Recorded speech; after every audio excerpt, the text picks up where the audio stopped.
শুনছি এখন না দিয়ে দেবে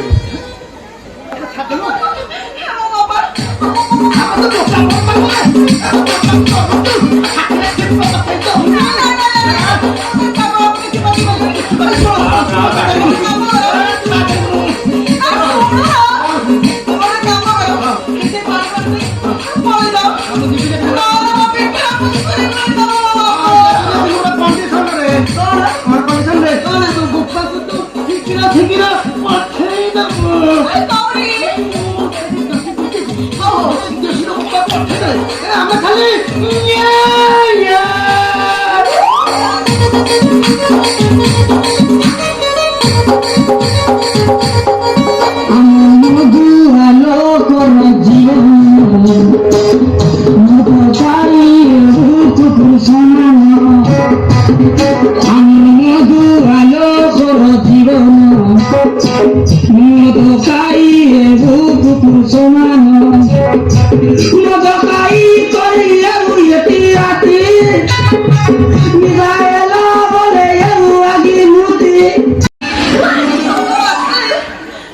ঘরକୁ କିଏ ଆସିଥିଲା ନା କଣ?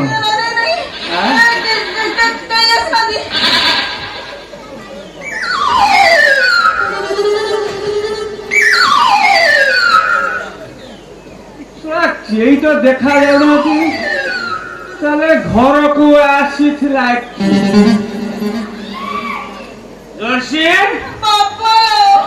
ଘରକୁ ଆସିଥିଲା କିଏ? କେହି ଆସିନାହାନ୍ତି ସତ କଥା କହୁଛୁ ଆଉ ସେ ଯାତ୍ରା ବା ଟୋକାଟା ଯଦି ଆସିଥାନ୍ତା ତା ସାଙ୍ଗେ ତୁ ଡ୍ୟାନ୍ସ କରିଥାନ୍ତୁ ନା ଘରେ ବସିକିରି ମୋବାଇଲ ଦେଖିଥା ତାହେଲେ ଆସିଥିଲା କିଏ? ଆମେ ସେ ଯାତ୍ରା ଗଲା କୁଆଡେ 100 ଟଙ୍କା ଦବ ବୋଲି କହିଥିଲା। ନମସ୍କାର ଆଜ୍ଞା ଆବେ ପେଠି ପୁଅ ତୁ କେତେବେଳେ ଆଇଲୁ? ଆପଣଙ୍କ ପଛେ ପଛେ ଆସିଲେ ମୋ ପଛେ ପଛେ ଆସିଛି ତୁ ଆଗରୁ ଆସୁନଥିଲୁ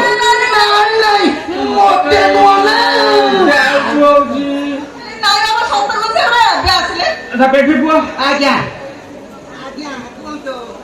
ମୁଁ ତତେ ଯୋଉ କଥା କହିଥିଲି ଆଣିଛୁ ମୁଁ କଣ ସେଟା ମନେ ରଖିନି ଆପଣ ବା କହିଛନ୍ତି ମୁଁ 6 ମାସ ଲାଗଣା ଦେଲେ ଆପଣଙ୍କ ଝିଅ ମୋ ହାତରେ ସେଟିଂ କରିବେ।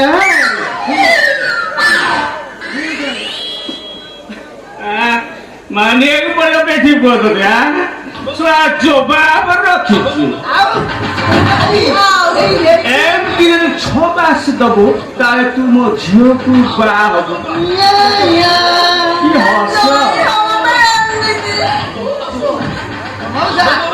ମୁଁ କହୁଛି ଜାଣିଛ ଏଇଠୁ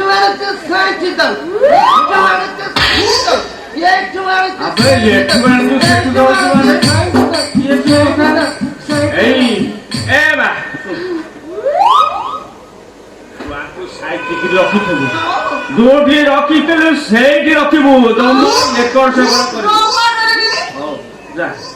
ବହୁତ ବଢିଆ ଏଇଟା ହଉଛି ଗୁରୁବାର କଥା ଆଡୁ ଆସିବ ସାଡେ ଯିବ ତେଣୁକରି ସେଟା ତୁ ମନ ଦୁଃଖ କରନା ମତେ ନିଶାଟା ବି ପ୍ରବଳ ହେଇଗଲାଣି। ଜର୍ସି ମତେ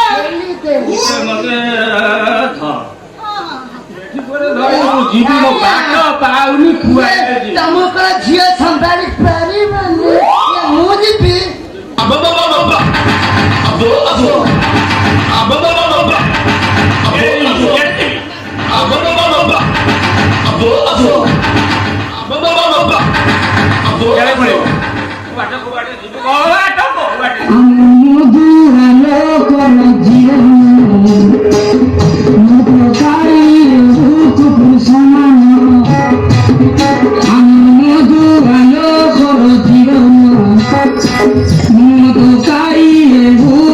So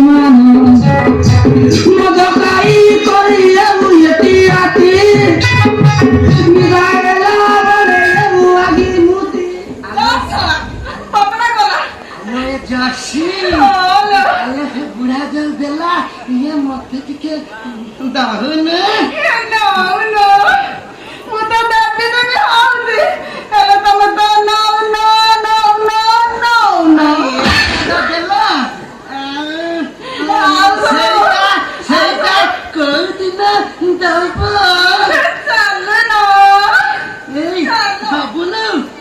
तू मत दबुनु सागुणार थंट देखिनु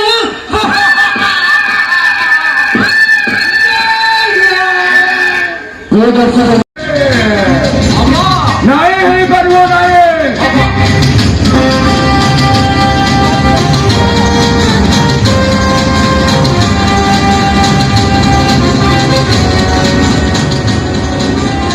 ଗୋଟେ ନର୍ତ୍ତକୀ ତାର କେବେ ହେଲେ ସହକର୍ମୀ ହେଇପାରିବ ନାହିଁ।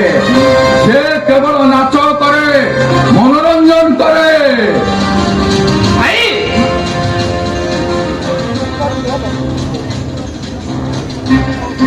ଇନ୍ଦ୍ରପୁରୀର ରମ୍ଭା ଉର୍ବଶୀ ସେମାନେ ବି ନର୍ତ୍ତକୀ କରୁଥିଲେ। ଆମେ ତ ଭାଉଜ ଗଲା କରିବେ, ଡାକୁନୁ ତ ଭାଉଜକୁ ସିଏ କହିବ। ଆମେ ଡାକ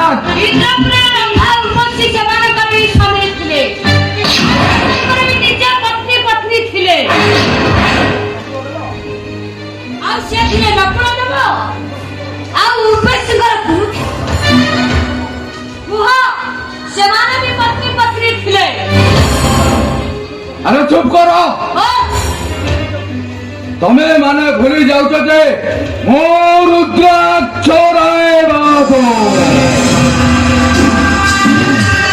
এ বংশর অগ্রজ। ମୁଁ ବି ଏଇ ରାଜବଂଶ ବାହାଦୁର, ଏ ରାଜବଂଶର ମୁଁ ବି ହଉଛି ଅଗ୍ରଜ। ଆଉ ଏ ରାଜବଂଶ ଇତିହାସ କହେ ଧର୍ମ ଦ୍ରୋହୀ ହବା ପାପ। ଆଉ ମୁଁ ସେଇ ଧର୍ମକୁ ସାକ୍ଷୀ ରଖି ରାଧାକୁ କଥା ଦେଇ ସାରିଛି। বিবাহ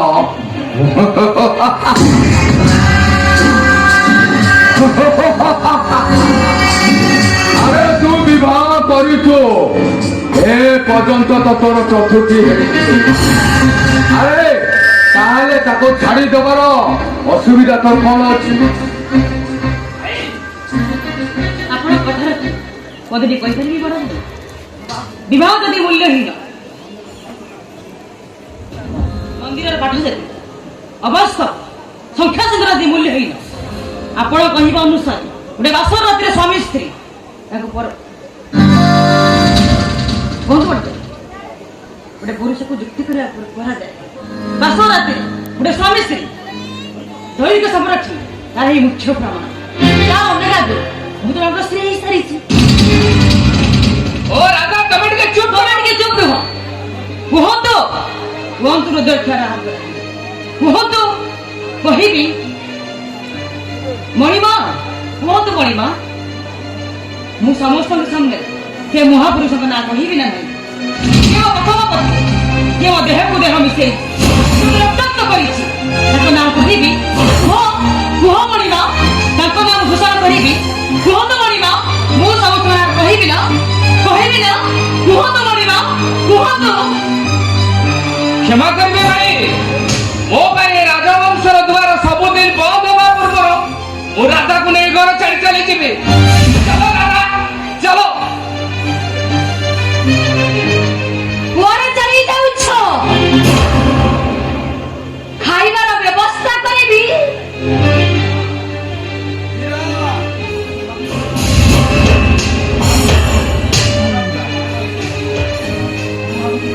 ମୁଁ ଭାବୁଥିଲି ଏ ମୀରା, ମୁଁ ଭାବୁଥିଲି ତୁ ମତେ ସମ୍ମାନ କରିବୁ ବୋଲି, ହେଲେ ତୁ ପବିତ୍ରକୁ ସମ୍ମାନ କରୁଛୁ ମାନେ ଏ ଘରେ ରହିବାର କୌଣସି ଅଧିକାର ତ ନାହିଁ। ତା ନ ହୋଇଥିଲେ ସମାବେଶର ଜନ୍ମଟା ଅସୁନ୍ଦର ସେ କାନ୍ଦଟା ହେଇଥାନ୍ତା। ଦେଖିଲେ ତୋର ଦେଶ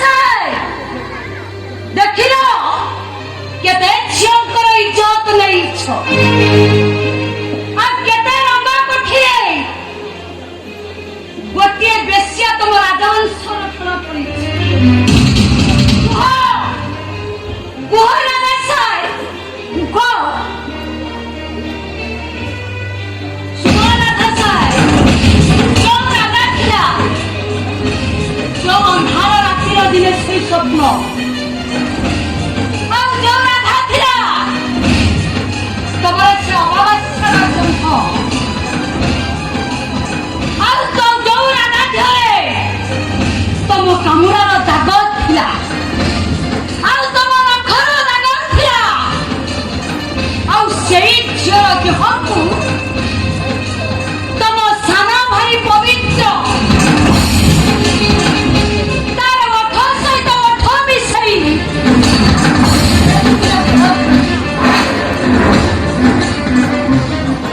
ଶୁଣିଲ ତ ଶୁଣିଲ ରାଜା ସାର୍ ଠିଆ ହୁଅ ତମେ କଣ ମତେ ପରାସ୍ତ କରିବ ମୁଁ ରୁଦ୍ରାକ୍ଷ ରାୟ ବାଦ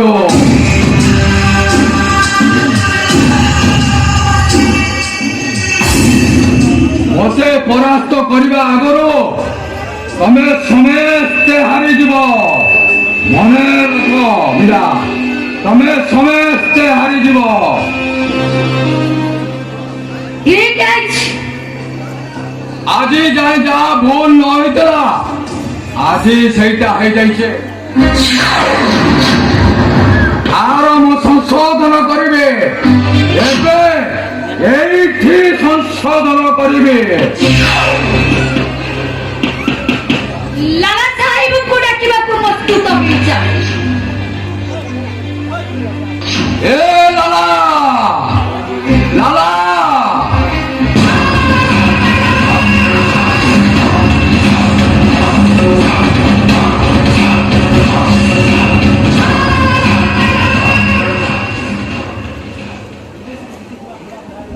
ରେସ୍ରେ ଜିତୁଥିବା ଘୋଡ଼ାଟା ଯେତେବେଳେ ବୁଢ଼ା ହେଇଯାଏ ସେତେବେଳେ ହାରିବା ଆରମ୍ଭ କରେ ଦୁଆର ମୁହଁରେ ଜଗି ବସିଥିବା କୁକୁରଟା ଯେତେବେଳେ ବୁଢ଼ା ହେଇଯାଏ ସେ କାମୁଡ଼ିବା ବି ଭୁଲିଯାଏ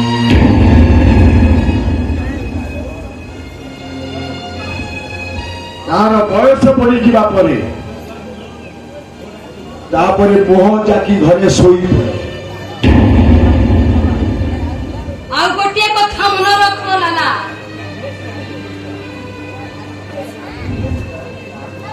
ରେସ୍ରେ ହାରି ଯାଇଥିବା ଘୋଡ଼ାଟା ଆଉ କେବେ ବି ସେ ଠିକ ହେଇପାରିବ ଆଉ ତାକୁ ପାଖରେ ରଖି ସଧାରେ କେବେ ତମେ ଆଉଁସିବନି ବରଂ ତାକୁ ତମେ ଗୁଳି କରିଦିଅ ଆଉ ତା ବଦଳରେ ଲୁହାକୁ ଲୁହା ସାଙ୍ଗରେ ମିଶେ ଆଉ ଘୋଡ଼ାକୁ ଘୋଡ଼ା ସାଙ୍ଗରେ ମିଶେ ଏ ଲାଲା ତୁ ବଦଳି ଗଲା ପରି ଲାଗୁଛି ମତେ ଜଣା ଯାଉଛି ମଣିମା ମଣିମା ମଣିଷ ମାରିଲେ ଛାତି କି ମାରେ ପିଠି କି ମାରେ ହେଲେ ତାକୁ ଆଉଁସି ଦେଲେ ଭଲ ହେଇଯାଏ ଯଦି ଉପର ପାରା ଯେତେବେଳେ ପିଠାଟା ମାରିବ ସେ ପିଠାଟା ସିଧା ଯାଇ କଲିଜାରେ ବାଜିବ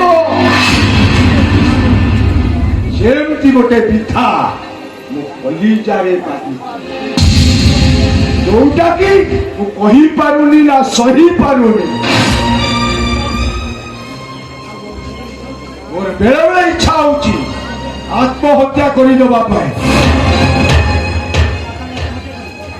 বে লালা তু কাই একা আত্মহত্যা করিবু আমি দুহে মিশি আত্মহত্যা করিবা বাহ বাহ বাহ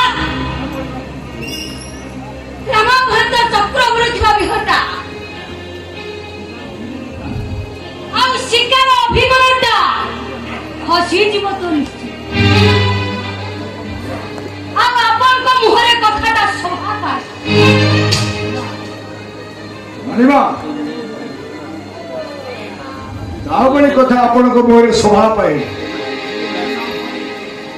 ଏ ମଣିମା ସବୁ କିଛି ସହିପାରିବ, ମୃତ୍ୟୁକୁ ସହିପାରିବ, ହେଲେ କେବେ ହେଲେ ସେ ଅପମାନକୁ ସହିପାରିବନି ବାବା।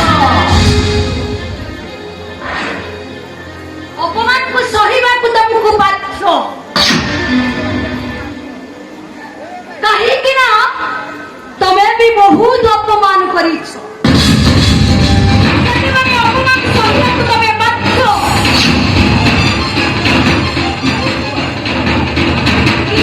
କିନ୍ତୁ ହାରିଯିବ ଲାରା। ନାଇଁ ଲାଲା, ତୁ କେବେ ହେଲେ ରେସରେ ହାରିବନି। ତୁ କେବେ ହେଲେ ହାରିଯିବୁ ଯଦି ତୁ ଏ ତ ମଣି ମାର ଶବଟାକୁ କାନ୍ଧରେ ଉଠେଇ ମଶାଣିକୁ ନେଇଯିବୁ। ମଣିମା, ମୁଁ ଆପଣଙ୍କ ମୁହଁରେ ଏଇ ସବୁ ଶୋଭା ପାଉନି କଥାଟା। ମୁଁ ଆପଣଙ୍କ ଋଣ ଖାଇଛି, ଏତେ ବେଇମାନ କରିବେ ଅଛି। ଦରକାର ପଡ଼ିଲେ ମୁଣ୍ଡଟାକୁ କାଟି ଆଣି ତମ ପାଖରେ ଥୋଇଦେବି। ଆଉ ଗୋଟେ କଥା ମନେ ରଖିଥା ଲାଲା, ପୂଜାରୀ ଦୋକାନକୁ ଯେତେବେଳେ ଦୋକାନକୁ ଯାଇ ଲୁହା ବଦଳିବ, ଲୁହାକୁ ଲୁହା ସାଙ୍ଗରେ ଖସିବ, କିନ୍ତୁ ସେ ଗାଡ଼ିରେ ଦାମ ନଥିବ। କାହିଁକି? ତୋ ହାତରେ ପୂଜାରୀ ସେ ଦାଗ ପାଏ।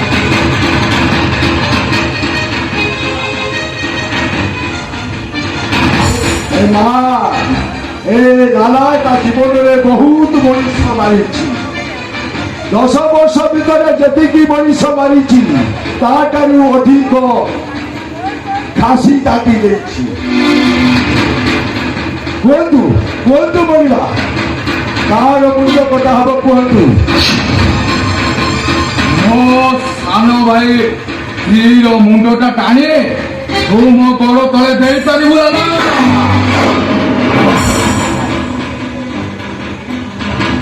ଶୁଣନ୍ତୁ ମଣିମା,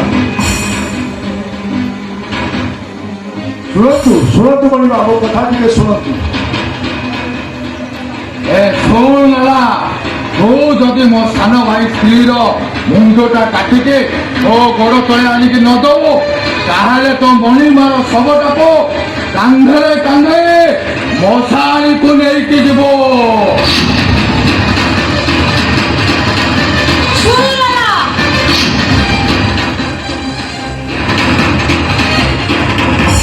କଣ ଯାଉଛୁ? ପ୍ରଥମ ସୋପାନ ଆରମ୍ଭ କରିବୁ। ମାନେ ମଣିମା କଣ କହିଲା ଆପଣ ଶୁଣିପାରିଲେ? ଭୋଜି ଚାଲିଛି, ହଜାର ହଜାର ଲୋକ ଖାଉଛନ୍ତି। କଣ ତତେ ଡର ଲାଗୁଛି? ନା, ମୁଁ କେବେ ଡରୁନି। ମଣିମାଙ୍କର ମାନ ସମ୍ମାନକୁ ରଖିବାକୁ ଯାଏ ମୁଁ ଡରୁଛି। ଗାଡ଼ି ଭିତରେ ବମ୍ ଅଛି, 2-4ଟା ବମ୍ ଫୁଟେଇ ଦେଲେ ଲୋକ ସବୁ ଛିଛତ୍ର ହେଇ ପଡ଼ିବେ। ବୁଝିପାରିଲ ମା? ଗୋଟେ ମା କେବେ ତା ପୁଅର କଟା ମୁଣ୍ଡ ଦେଖେ ନା। କୁଆଡ଼େ ଯିବି ଲାଲା ସାହେବ? ଏଇଠି ରହିବି, ଆଉ ଏଇଠି ରହି ଦେଖିବି କିଏ ଜିତିବ। ଧର୍ମ ଜିତିବ ନା ଅଧର୍ମ ଜିତିବ? ନ୍ୟାୟ ଜିତିବ ନା ଅନ୍ୟାୟ ଜିତିବ? କୁଆଡ଼େ ଯିବିନି ମୁଁ, ଏଇଠି ରହିବି। ଆଉ ଶୁଣ ଲାଲା,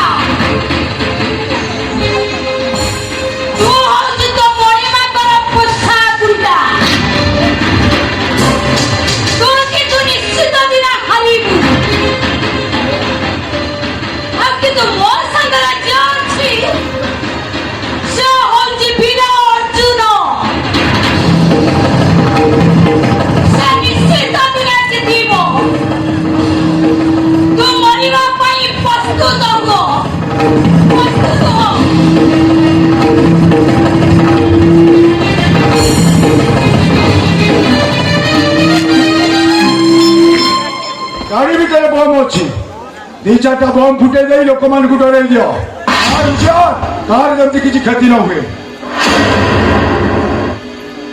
नो एक्जिस्ट ଯେତେବେଳେ ଏ ପୁଣ୍ୟ ଭାରତ ବର୍ଷରେ ଧର୍ମର ବିନାଶ ହୁଏ ଅଧର୍ମର ଅଗ୍ରଗତି ହୁଏ ସେତେବେଳେ ଧର୍ମ ରକ୍ଷା ନିମନ୍ତେ ମୁଁ ଏ ଧରା ପୃଷ୍ଠରେ ଜନ୍ମ ନିଏ। ଏକଥା ଯିଏ କହିଥିଲେ ମୁଁ ତାଙ୍କ ଅନୁଗାମୀ ଅର୍ଜୁନ।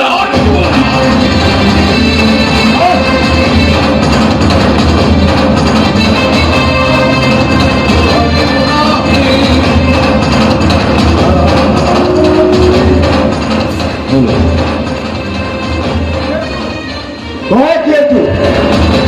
अर्जुन अर्जुन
ମୋ ସହିତ ଚୁକ୍ତି କରି ପଛପଟୁ ଛୁରୀ ଦେଲା। ତମେ ଜମା ବ୍ୟସ୍ତ ହବନି, ମୁଁ ତମକୁ ମେଡିକାଲ ନେଇଯିବି। ନାଇଁ ବାବୁ, ଆଜି ତମର ବାସର ରାତି ବାବୁ। ଏ ରାତିରେ ଏତେ ରାତିରେ ବାହାରକୁ ଯିବାଟା ଠିକ ହବନି ବାବୁ। ପାଣି ଆରେ କିଏ କହୁଥିଲା ପାଣି ନେଇକି ଆସ।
জীবন থিপা যায় আর শস্য হবনি শস্য হবনি।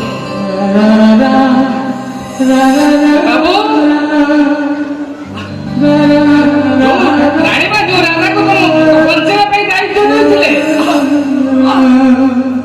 ବର୍ତ୍ତମାନ ସେ ରାଜା ହଉଛି ମୋ ସ୍ତ୍ରୀ। ବାବୁ ଆପଣ ବହୁତ ଭାଗ୍ୟବାନ ବାବୁ, ଆପଣ ସୁନ୍ଦରୀ ସ୍ତ୍ରୀଟେ ପାଇଛନ୍ତି, ସୁନ୍ଦରୀ ସ୍ତ୍ରୀ ପାଇଛନ୍ତି। Happy married life both happy. जो तू नहीं जाए तुम्हारा संसार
ବାନ୍ତି ହଉଛି ହଁ ଆଚାର ଖାଇବାକୁ ଇଚ୍ଛା ହଉଛି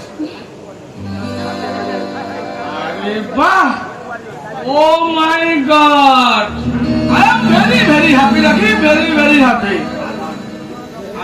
ତା ମାନେ ତମେ ମା ହବ ନା ହଁ ହଁ ତାହେଲେ ବାପା ନା କିଏ ବାପା ଆରେ ତମ ପେଟରେ ପିଲା ଅଛି ବାପା ନା କିଏ ଜାଣିପାରୁନ ତମକୁ ପୁରା ପଚାରୁଛି ଆଧାର କାର୍ଡରେ କାହା ନାଁଟା ଲେଖିବ ସେ କଥା ମତେ କେହି ପଚାରୁଛି ବଡ ଆଶ୍ଚର୍ଯ୍ୟ କଥା ତମ ପେଟରେ ପିଲା ବାପାଟା କିଏ ତମେ କହିବ ନା ମୁଁ କହିବି ସେ ପୁରୁଷଟା କଣ ତମକୁ ଅଜଣା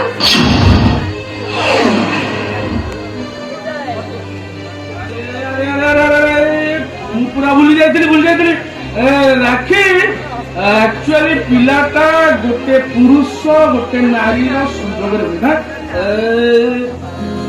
ଆରେ ତମେ ବା ମୋ ସ୍ତ୍ରୀ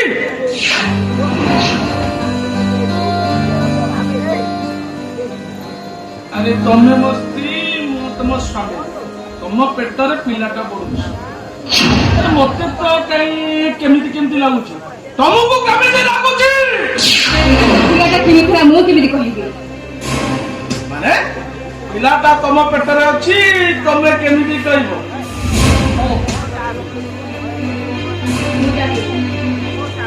କାମ କର ଗୋଟେ କାମ କର କଣ କରିବି ଟାବଲେଟଟା ଖାଇଦିଅ ଟାବଲେଟ ନା ଆରେ ତମର କିଛି ହବନି ବୁଝ ତାହେଲେ ତମେ ମୋର ଗୋଟେ ବୋଲି ସ୍ତ୍ରୀ ମୁଁ କଣ ତମର କିଛି କ୍ଷତି କରିବାକୁ ଦେବି ଯାହା କ୍ଷତି ହବ ଏଇଠି ନା ମାନେ ତମେ ଟାବଲେଟ ଖାଇବନି ନା ମୁଁ ଖାଇବିନି ତମେ ଖାଇବନି କହିଲି ପରା ମୁଁ ସେ ଟାବଲେଟ ଖାଇବିନି ତା ମାନେ ତମେ କହୁଛ ସେ ଛୁଆଟା କଣ ଜନ୍ମ ହବ ହଁ ସେ ଛୁଆଟା ଜନ୍ମ ହବ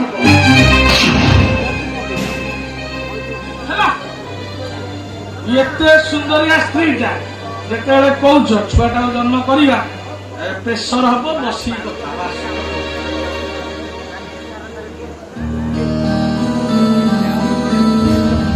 ହଉ ହେଲା ଆମର ବର୍ତ୍ତମାନ ଫାଇନାଲ ହେଲା ପିଲାଟା ଜନ୍ମ ହବ ଆମ ଗାଁ ଲୋକ ଜାଣିବେ ଅକ୍ଷୟ ମହାପାତ୍ରର ପୁଅଟିଏ ହେଲା 21 କରିବା ଭୋଜି ଭାତ କରିବା ମୋ ସାଙ୍ଗସାଥି ମାନେ ମାଗିବେ ସେଇଟା ବି ଆମର ବାଛା ବଟ କୀର୍ତ୍ତନ ମଣ୍ଡଳୀ ଭଜନ ସନ୍ଧ୍ୟା କରି ଡାକିବି ପୁରା ପ୍ରୋଗ୍ରାମ କରିବି ନା କରିବି ନିଶ୍ଚୟ କରିବି ଛୁଆ ବଡ ହବ ଚାଲିବ ଦୌଡ଼ିବ ଆଉ ଦୌଡ଼ି କୁଆଡେ ଯିବ ବଡ ହବ ଏଇ ଅଙ୍ଗନବାଡି ଏଠି ତ ଆମ ଘରେ ଅଛନ୍ତି ସଞ୍ଜୁ ଭାଇ ଅଣ୍ଡା ଖାଇବ ଛତୁଆ ବି ଖାଇବ ସବି ରାସ୍ତାରେ ଗଲାବେଳେ ମତେ ଜଣେ ବାପା ଡାକିବ ମୁଁ ଚିନ୍ତା କରିବି ସବି ବାପା ଡାକୁଛି କାହାକୁ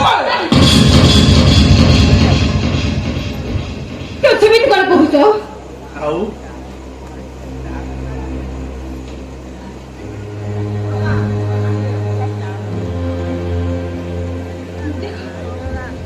ଦେଖ ମୁଁ ତ ହାତ ଯୋଡୁଛି ତମର କିଛି କ୍ଷତି କର ନା ଶୁଣ ତମର ମୁଁ କିଛି କ୍ଷତି କରିବିନି କାହିଁ କହିଲ ଯାହା ହେଲେ ତମ ସ୍ତ୍ରୀ ମୁଁ କଣ କହୁଛି କହିଲ ଆମେ ଟାବଲେଟଟା ଖାଇଦେଲେ ସବୁ ସମସ୍ୟା ସମାଧାନ ହେଇଯିବ ଆରେ ତମେ ବି ଖୁସି ମୁଁ ବି ଖୁସି କାମ କର ଟାବଲେଟଟା ଖାଇଦିଅ ସୁନା ପିଲା ବାଧ୍ୟ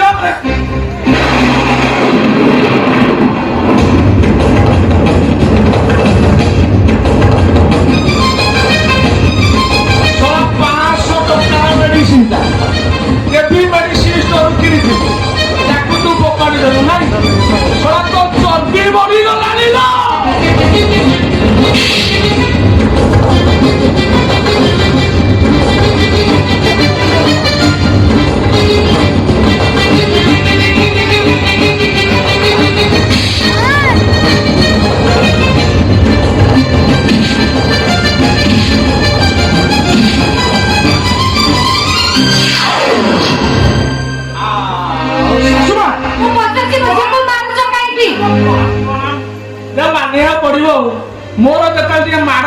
ପଡୁଛୁ କେମିତି ପାଉଛନ୍ତି ଖବର କେହି ଶାଶୁ ମା ଆସି ହଜାର ଆଉ ଶାଶୁ ମା ଆଇଲେଣି ମାନେ ବୁଢା ଶ୍ୱଶୁର ଜି ପଛ ପଛେ ଆସୁଥିବେ ଆଉ ମୁଁ ପଚାରୁଛି ମୋ ଝିଅକୁ ତମେ ମାରୁଥିଲ କାହିଁକି?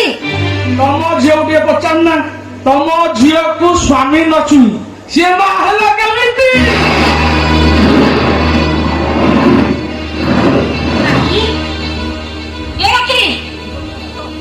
ଜୁଆଇ ବାବୁ ଯାହା କହୁଛନ୍ତି ଏ କଥା କଣ ସତ?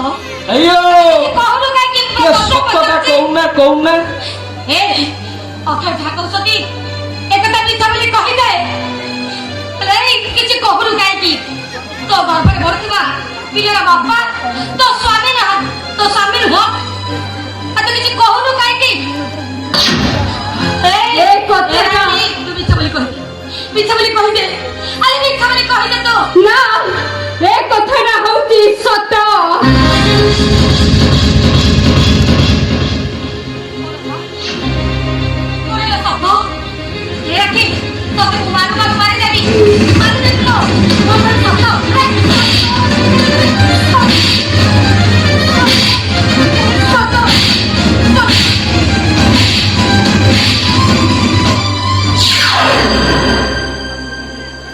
ଆରେ ତମେ ମାନେ ତାକୁ ମାରିଛ କଣ ପାଇଁ? କଣ ହେଇଛି? ମାରୁଛି କାହିଁକି? ତମ ଝିଅକୁ ପଚାର ତାକୁ ମାରୁଥିଲି କାହିଁକି? ତା ଗର୍ଭରେ ବଢୁଥିବା ଛୁଆଟା ତା ସ୍ୱାମୀର ନୁହଁ। ଏ କଥା ମିଛ। ହଁ ମିଛ ତମେ ସାଙ୍ଗେ ସାଙ୍ଗେ ପଦାରୁ ଆଇଲ କହିଦେଲେ କଥା ମିଛ ମୁଁ ମାନିଦେବି ତାହେଲେ ସତଟା ତମେ ଜାଣିଥିବ ସତଟା କଣ କହୁନ?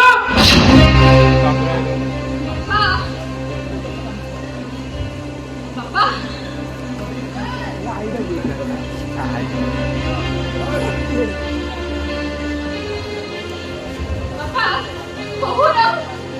ଯଦି ଏ କଥାଟା ମିଛ ସତ କଥାଟା କହିଦଉନୁ ମା। ରାକ୍ଷୀ ସୁନା ପିଲା ଜମା ଦୁଷ୍ଟାମି କରନ୍ତି ସତ କଥାଟା କଣ? ବାପ ମା ଦି ଜଣ ଠିଆ ହେଇଛନ୍ତି ସତ କଥାଟା କହିଦଉ ନା।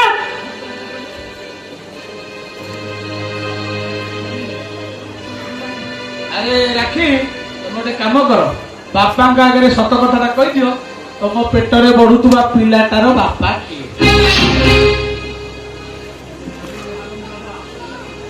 ତାକୁ କଣ ପଚାରୁଛୁ? ଆଲୋ ମୁଁ ତତେ ପଚାରୁଛୁ ସତ କଥା କହିଦଉନୁ କାହିଁକି? ତା ନହେଲେ ତ ତୋଟିକି ଚିପି ଚିପି ମାରିଦେବି ତତେ କହିଲି କଣ ମୁଁ ଜାଣିନି।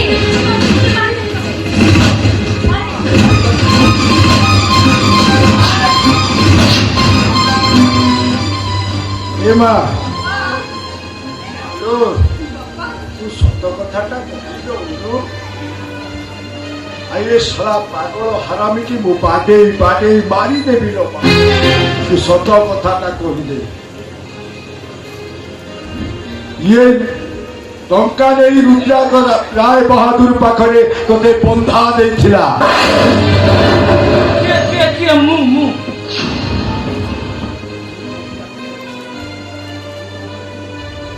ଏ ଯୋଉଠି ରାତିରେ ମତେ ବାସଘର ଯିବା ପୂର୍ବରୁ ମତେ ବାଟରେ ଜଗି ବସିଥିଲା। ମୁଁ ନା କିଏ?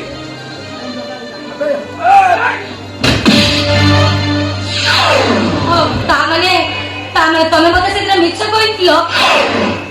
ମୁଁ ମିଛ କହିଥିଲି।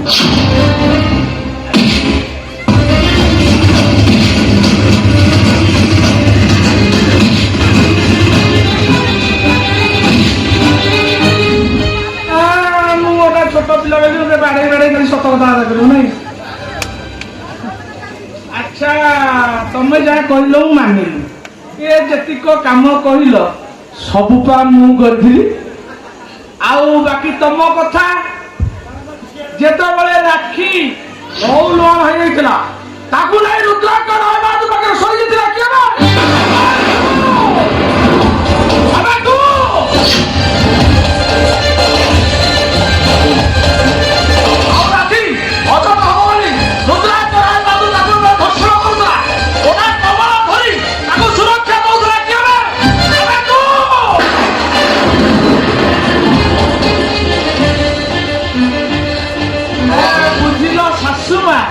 କଣ ଇଏ ବଡ ଜଘନ୍ୟ ଲୋକ। ଇଏ ତମ ପୁଅ ରାଜା ପୁରା ମର୍ଡର କେସ୍ ପଶି ଯାଇଛି ତାକୁ ବର୍ତ୍ତମାନ ପୋଲିସ ଖୋଜୁଛି ଯୋଉଠି ଦେଖିବ ଏନକାଉଣ୍ଟର କରିଦବ ମୋ ପୁଅ ରାଜା କେବେ ମଣିଷ ମାରିପାରିବନି କେବେ ବି ମଣିଷ ମାରିପାରିବନି ସେ ହଁ ତମେ ମା ତମ ମନ କହୁଥିବ ପୁଅ କଣ କରିପାରିବ ନ କରିପାରିବ ନିହାତି ଜାଣିଥିବ ହେଲେ ମୁଁ ବି କହୁଛି ରାଜା ଭାଇଟା ଆମର ସେମିତି ନୁହଁ ତାର କଲମ ଧରା ହାତରେ ସିଏ କଣ ମଣିଷ ମାରିପାରିବ ଆକ୍ଚୁଆଲି ସିଏ ମର୍ଡର କରିନଥିବ ମର୍ଡର କରିଛି କିଏ ଜାଣିଛ ତମ ସ୍ୱାମୀ ନାରାୟଣ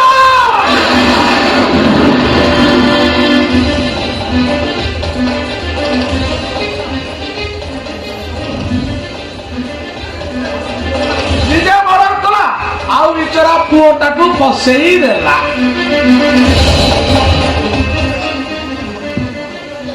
ଦେବକୀ ହଉଛି ମୋର ମତେ କ୍ଷମା କରିଦେ ଦେବକୀ ମତେ କ୍ଷମା କରିଦେ ଶ୍ୱଶୁରଜୀ କେମିତି ଲାଗୁଛି ନିଜ ଝିଅକୁ ବେଶ୍ୟା ରୂପରେ ଦେଖି କେମିତି ଲାଗୁଛି ତୁମକୁ ଶ୍ୱଶୁରଜୀ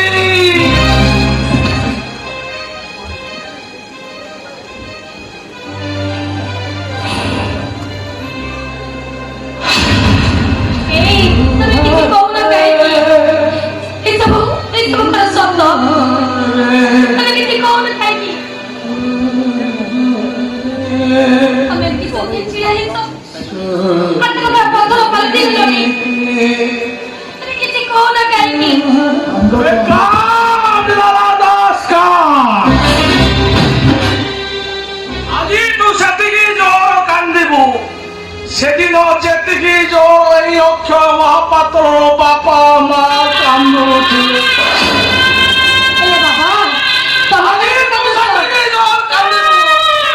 সেদিন অক্ষয় মহাপাত্র ভৌণীটা যেমিতি রাহা ধরি কান্দুଥିଲା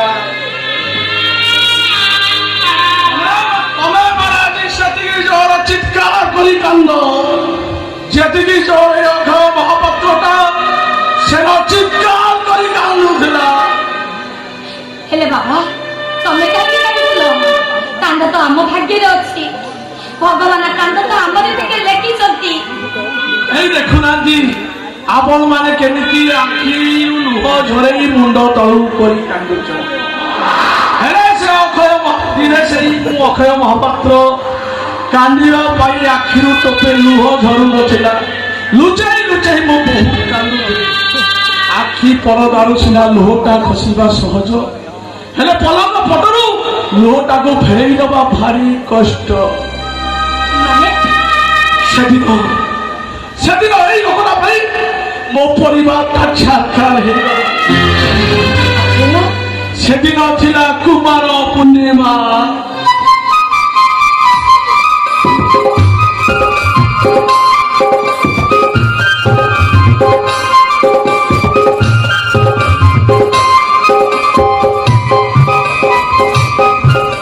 ସେଦିନ କୁମାର ପୂର୍ଣ୍ଣିମାରେ ଆମ ସାହିର ସବୁ ଝିଅମାନେ କୁମାର ପୂର୍ଣ୍ଣିମା ଓଷା କରିଥିଲେ ମୋ ସାନ ଭଉଣୀ ଖୁସି ସିଏ ବି ଓଷା କରିଥିଲା ଆଉ ମତେ ଆସି କହିଲା ଏ ଅକ୍ଷୟ ଭାଇ ମୁଁ ଯାଉଛି ପୂଜା କରିବାକୁ ତୁ ଜମା ଶୋଇନଥିବୁ ମୁଁ ଆସିଲା ବେଳେ ତୋ ପାଇଁ ଚାନ୍ଦ ଚକଟା ଭୋଗ ନେଇ ଆସିବି କେଜାଣି କେମିତି ମୋ ଆଖି ଟିକେ ଲାଗିଗଲା ହଠାତ୍ ମା ଆସି ଡାକିଲା ଆରେ ଆରେ ଖୁସି ପରା ଏପର୍ଯ୍ୟନ୍ତ ଫେରିନି ମୁଁ ଧପଡି ଉଠିଲି ମୁଁ ପଦାକୁ ଗଲି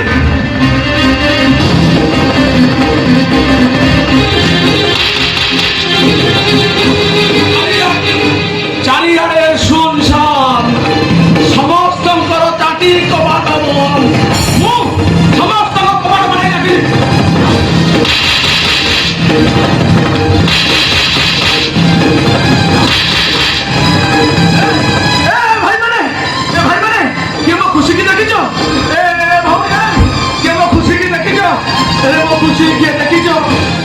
बहुत खोजिलु खोजी खोजी बापा माँ मु नई कूड़ा को गलु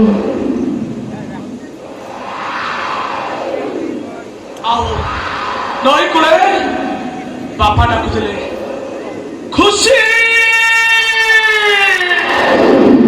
खुशी लो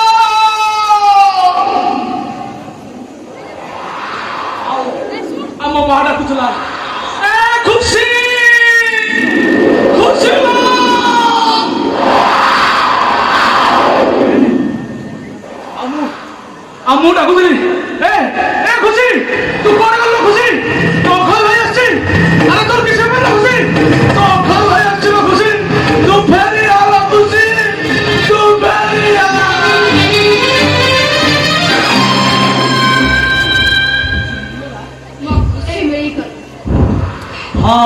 ଖୁସି ମିଳିଗଲା ଖୁସି ମିଳିଲା